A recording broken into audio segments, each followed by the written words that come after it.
And by the way, there's an epidemic of that in American high schools among quote-unquote chronically normal or people who aren't identified as having a mental illness. Kids start doing it because it's cool, and some of them can't stop. A state of hyperarousal, and this one I want to spend a moment on, which is misinterpretation of cues. And if you were abused as a child, and statistics say many of you were, that's one of the things we know about severe stress on a developing mind, is the ability to read threat in the environment is changed permanently. So that a person who was badly abused as a child, if you show them neutral pictures of expressions, are more likely to say it's a hostile expression. They misread threat cues. And so when you're over-traumatized, you're likely to misread threat cues, which is dangerous in your line of work. In fact, one of your most important tools is to accurately assess threat and know when to duck, when to fire, when to keep talking. And as a result, it can lead to overreactions if you don't do anything about it. Now, the DSM-4, the Book of Insults, diagnostic criteria for PTSD are: after experiencing the event, the person must exhibit all three types of symptoms. Either a re-experiencing of the traumatic event, some avoidance of talking about it, if like you find yourself, I can't talk about that, but maybe you're having nightmares or flashbacks about it, and then a sense of hyperarousal, which many people don't recognize in themselves, but loved ones may tell you that they recognize in you. Most people can get through adverse experiences most of the time without developing trauma symptoms, but repeated trauma and extreme trauma is more difficult. And you need to be aware of that and know it. Now, the alarm system is a survival mechanism, but when that alarm system gets damaged, it can put you in danger, as I said before. And with trauma, the alarm system is too easily triggered and too slow to shut down, causing an overinterpretation of threats and overreaction to them. Pretending not to be scared never fools anybody. I ain't as scared of you as the Frady Cat's national anthem, right? So if you find yourself fearful in calls, it's a really good idea to do something about it. So now, when our best efforts fail, well, first of all, there are calls you go on and cases you do where there are no good choices, where your decisions are too few or inadequate. Not every community, in fact, most communities don't have a 24-hour crisis center. And you may know that jail's a very bad idea for this person, but not have an alternative to jail. Sometimes that can cause you to feel helpless, hopeless about the victim's future or your own success. And how many of you, and especially before you were CIT, did you take a person out of a situation where they were interfering with commerce or causing some kind of ruckus? You take them away and they beat you back to the corner before you're finished filling out your paperwork. And hopelessness plus helplessness is the recipe for depression. And depression is also a danger in the line of work you've chosen. And you can't help them if you don't take care of yourself. And that's some of what I want to talk to you about in my last 15 minutes. Emotions among first responders that you tend to stifle and turn off. One of them is sadness, sometimes even profound grief when somebody that you've been working with, you thought you were doing good, and you find out they died under bad circumstances. You can pretend it doesn't, but it tears you up. You feel like somebody on your watch died and you should have done something extra. Anger or even rage at what other people may have done to this person, or what they've experienced, or the way they were treated in one setting or another. You may find yourself getting irritable. By the way, when somebody asks you if you're irritable, the answer is always yes. You'll always say no, but if they ask you, trust me. Fatigue, physical fatigue, which you're pretty good at stifling and pretending you're not physically tired, and spiritual fatigue, where you're reaching into that well and there ain't nothing there. You're just out of gas that day. And that hope that was your most valuable weapon and most important gift, you just can't find it today because you're tired. Maybe relief, because you did, in a very frightening situation, you did succeed in resolving it safely, and you get that a lot and it keeps you going. Guilt, because no matter how much you did, how often is it that it wasn't quite enough because something bad happened? And always fear. Fear for yourself, fear you never know what's going to happen when you're done with that call. You hope that it worked and you hope that the person's going to be okay, but you can't keep watching them because you got somebody else to go help.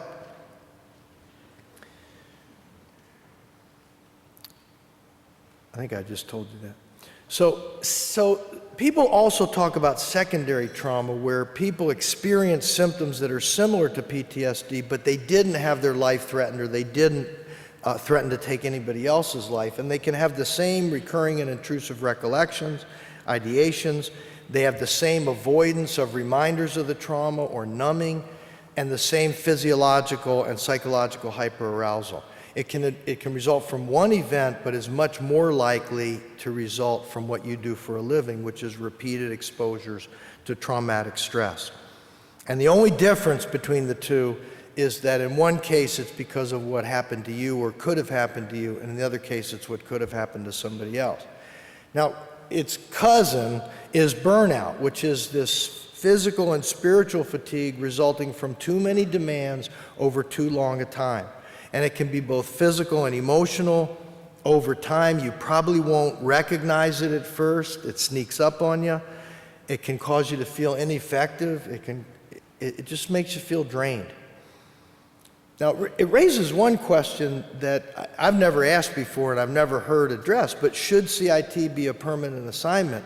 And I think my answer, the right answer is I don't know. I probably should stop there. But if you force me to give you an answer, I would say, maybe for some people it should be, and for some people it shouldn't. And part of that depends upon how much it's getting to you.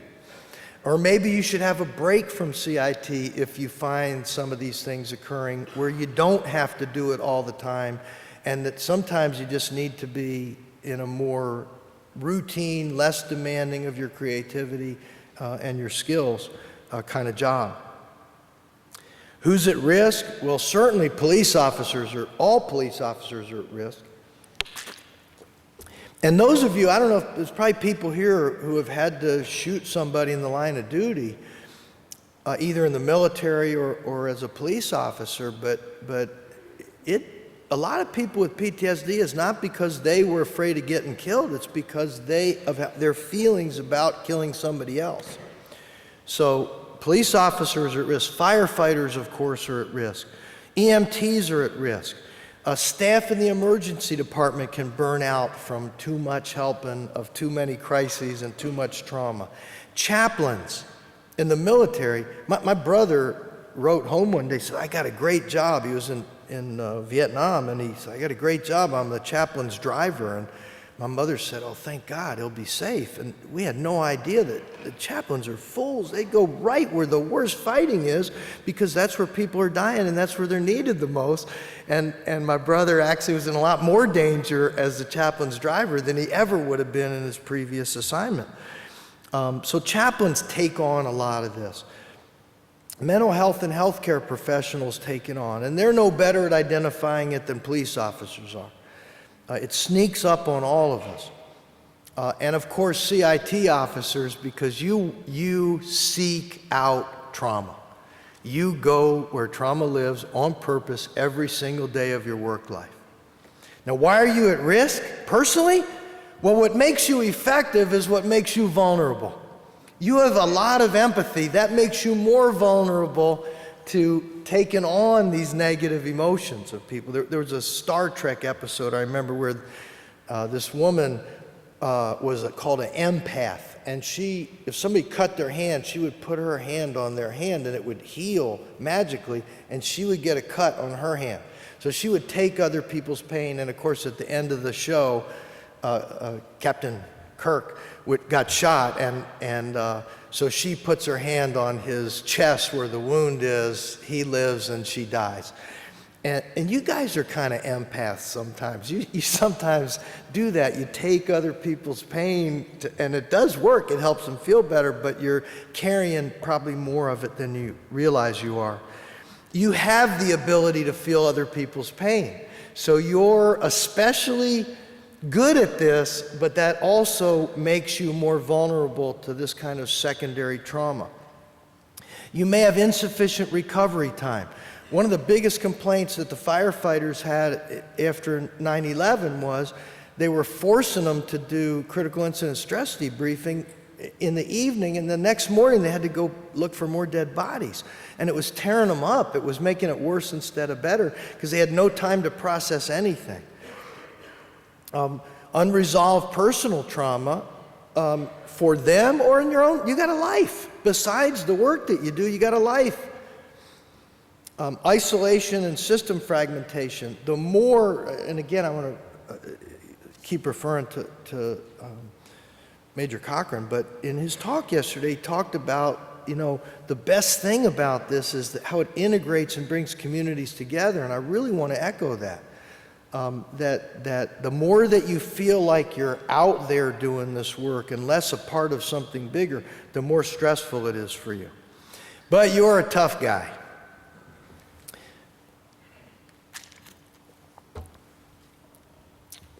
Now, where do you find superheroes? Well, if you go to Blockbuster, look in the fiction section. That's where you find superheroes. Tough guy. Tough guys don't talk about their feelings, and women, in my experience, officers are way more macho than the male officers are. I mean, no offense, I hate to generalize, but that's been my experience. So, and mental health professionals who work with law enforcement try to be more macho than either the male or the female officers because we want you to accept us, so we're going to be just as tough talking as possible. But it creates an environment where it's not especially welcoming to talk about weakness and sadness and despair. And feelings are sometimes interpreted as weakness in the squadron. What are you really afraid of is the things that you really are least able to talk about most of the time. And it's really important to create an environment where it's cool to talk about how scared you were today, instead of having that be something that nobody wants to hear because they don't want to think about how scared they were today. And so you're not supposed to do it. And I feel that way too. You know, when I walk into a prison and I see things that you know, I usually am asked to go into a prison when somebody thinks the conditions are horrifying. And I take that home, and it's, you know, kind of the natural inclination is to not want to talk about it. And it makes this the greatest job you'll ever hate. And I know you don't hate it very often, but when you do, it's a sign that it's just getting to you. And I think it happens to almost everybody. It's very rare. Most of the time, it's very rewarding. You're good at it. It makes you feel like you're contributing something to the world, and you are. But just be aware of it. And for those of you who are leaders, there's a lot of brass in this room. Don't be afraid to identify people who seem to be in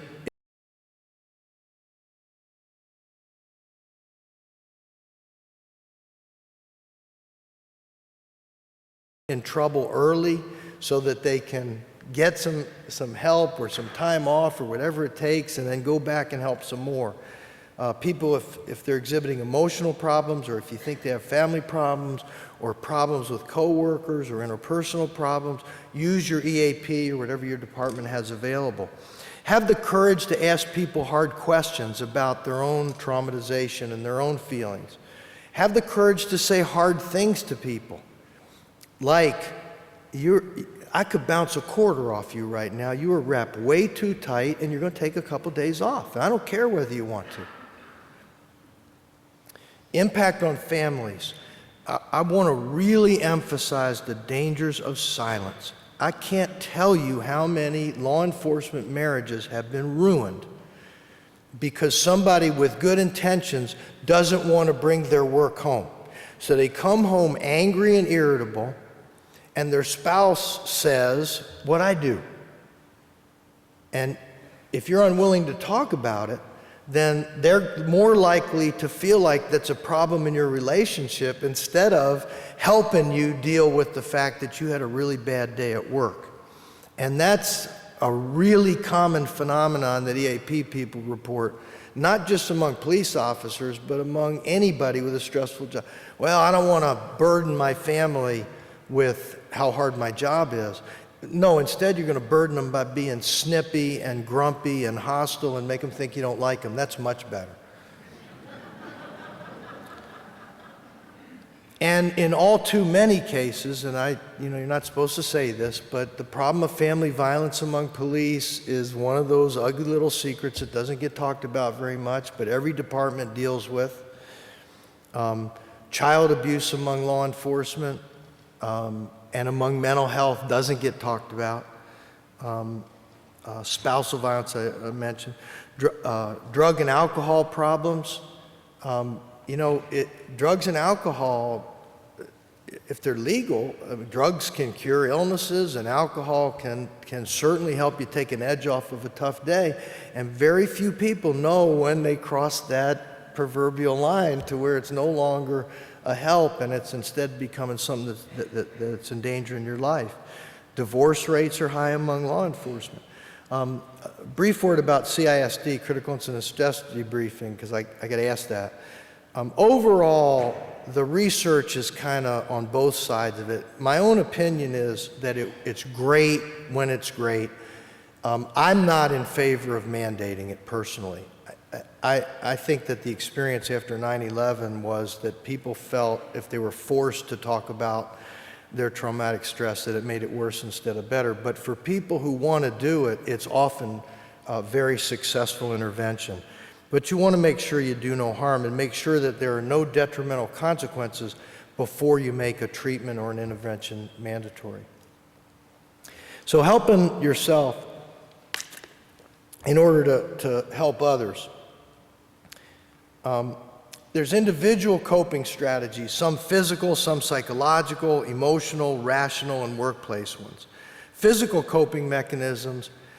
Am I right that it's becoming more rare that you have to switch shifts periodically, or is that still common practice?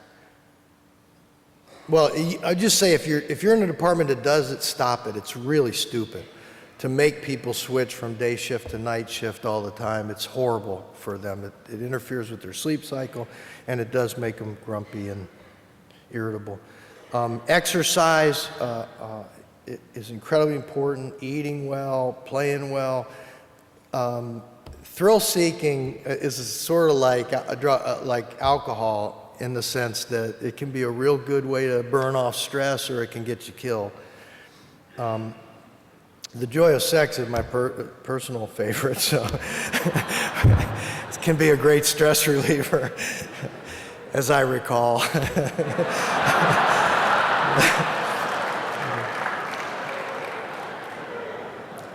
All the young people are laughing, you know. Psychological coping mechanisms, self-reflection. Ali G, one of the great philosophers of our time, said, check yourself before you wreck yourself. You know, pay attention to how you're feeling. Pay attention to your irritability. Build things into your life that bring you true joy. Work at it, whether it's your church or it's your sports that you like, or real joy. If you're lucky enough to have kids and they're not driving you to distraction, enjoy them. That's one of the best ways of keeping them out of jail, and really is to spend as much time enjoying your kids as you can.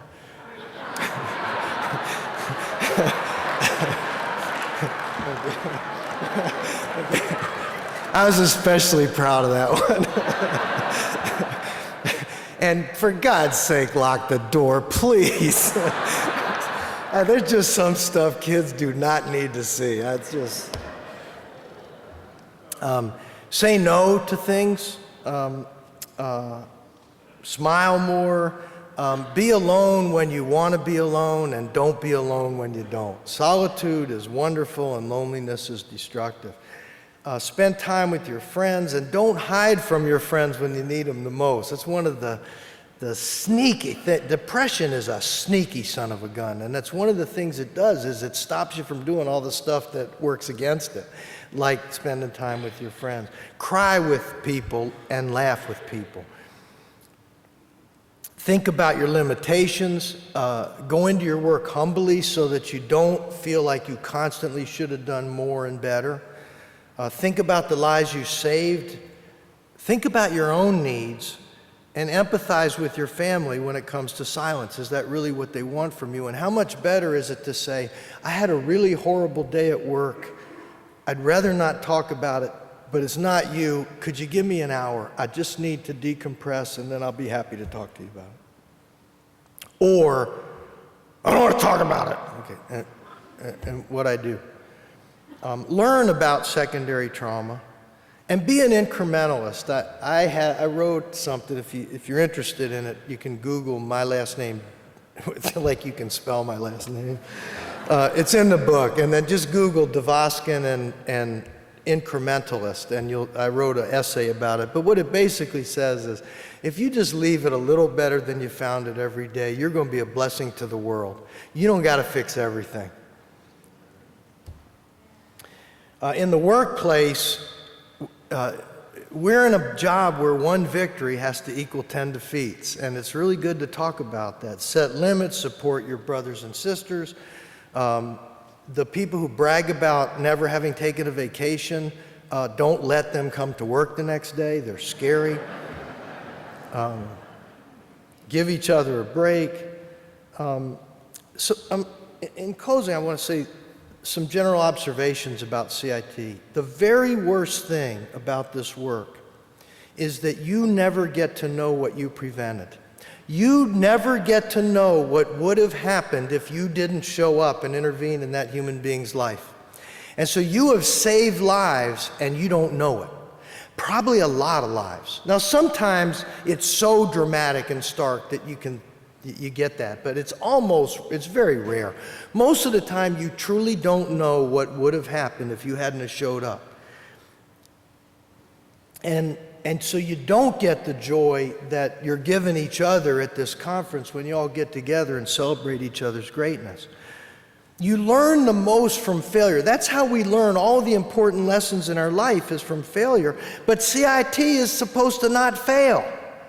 The pressure you put on yourself is that every call is supposed to be a success, and that's not realistic. But God bless you for thinking it.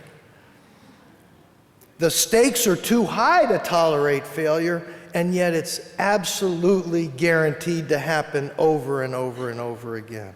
And ladies and gentlemen, there is no stress like the compulsion to be perfect. I cried like a baby when she died, but I apologize, there's a typo there. But Rosanna Dana, or Gilda Radner, great quote was at the end of each of her comedy bits was, "It's always something," and that is your motto, and should be. So society's debt to CIT officers, and not that I'm grandiose, but I'm now speaking for society, so. Well, you gave me the microphone, so it's your own fault. We owe you and the public you serve and protect the highest quality of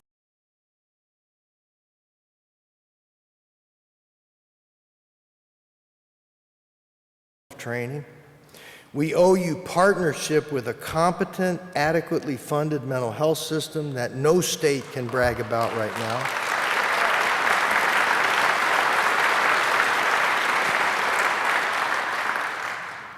CIT makes the streets of America safer for people with serious mental illness or whatever you call your life experience, or people who are in an episodic crisis. You provide them with kindness and help instead of arrest and incarceration and violence. So we owe you our thanks. But this is thankless work. Police officers are often the first responders to psychiatric and emotional crises. You seldom receive the praise you deserve when you quietly and skillfully help a person who is in trouble, and you are too quickly and unfairly blamed on those rare occasions when an encounter goes wrong. Now, my personal hero, the person I aspire to be, is Forrest Gump. And one of the great quotes from that movie is, "I am not a smart man, but I know what love is." So from all of us to all of you, thanks for coming. Thanks for honoring me with your attention today. And thanks for the people who aren't here to say thanks. God bless you all for the work you do. Thanks for inviting me.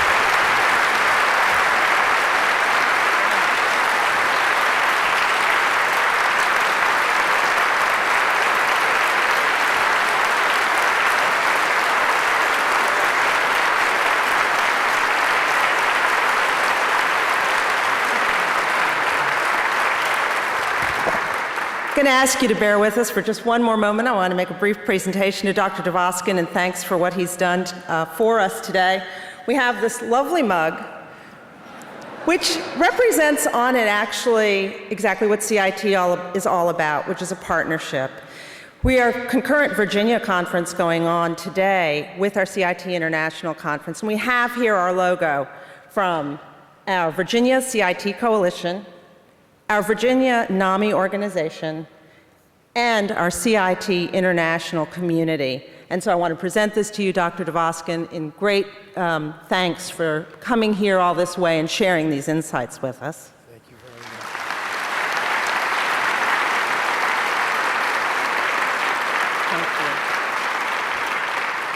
Thank you. And I have the sad task of standing between you and your break, and if you'll give me 30 seconds, I just need to give you a little bit of conference logistics. So my name is Victoria Cochran. I'm the State Coordinator for Criminal Justice and Behavioral Health Initiatives here in Virginia. I am blessed to have that role, and as part of that role, I also serve on the CIT International Board and have worked with all the wonderful folks who've helped bring this conference together.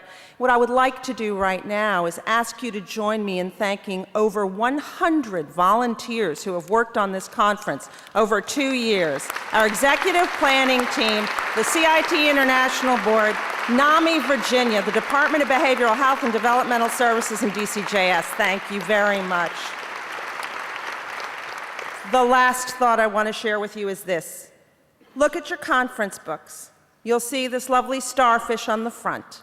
And you will remember with me the story of the young man walking along the beach and looking at all the thousands of starfish that had been stranded on the beach and starting to throw them all back into the ocean to help save them.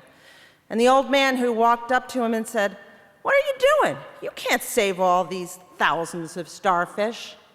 And the young man looked at him and he reached down and he picked up another starfish and he threw it back in the ocean and he said, "I made a difference for that one." Go through the rest of this conference. Keep making a difference. Bless you all.